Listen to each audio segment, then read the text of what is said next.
Question of the Father John Baptist sa panahon sa sabi sa ng bata kasi nga yung buong taon pagtuturo tungkol sa Panginoon.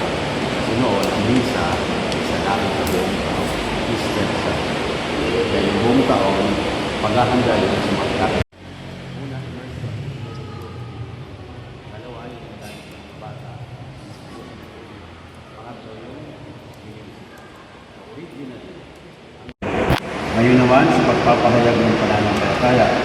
Mga magulang, mga ninang at ninang, sumasampalataya ba kayo sa Diyos abang makapangyarihan sa lahat na may gawa ang langit at lupa?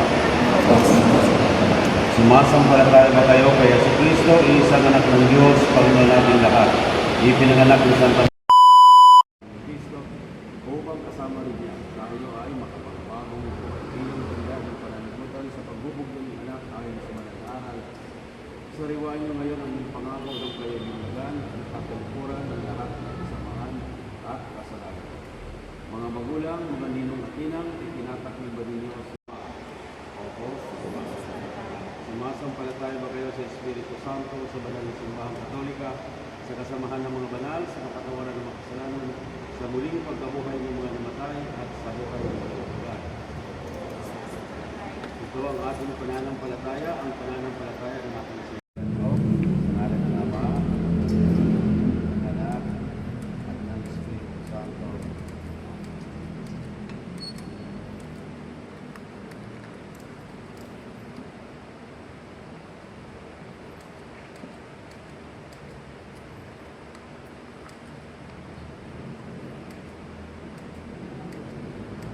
Natang kanyang pagkamay sa kanila at magpala sila.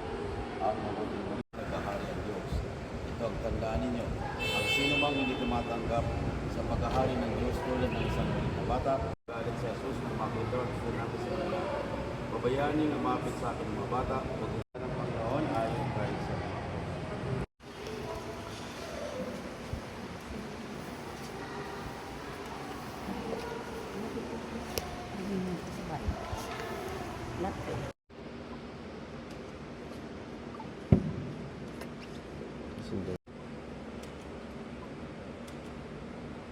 Ang ilaw na ito ay smile. Last one guys, last one, and smile. Okay po. Baby. One more. Okay po. One more. Up body. 1, 2, shot. Guys, bakit tayo baki? 1, 2, 3, baki. Okay, ninang ko.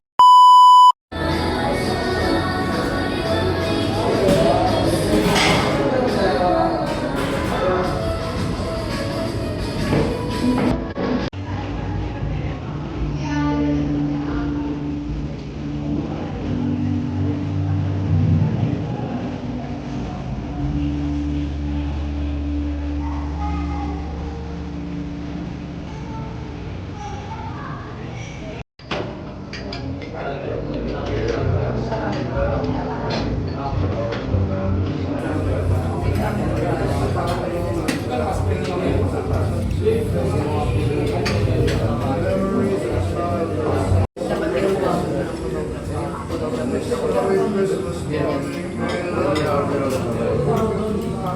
niya, pwede naman. Ano na lang, pwede.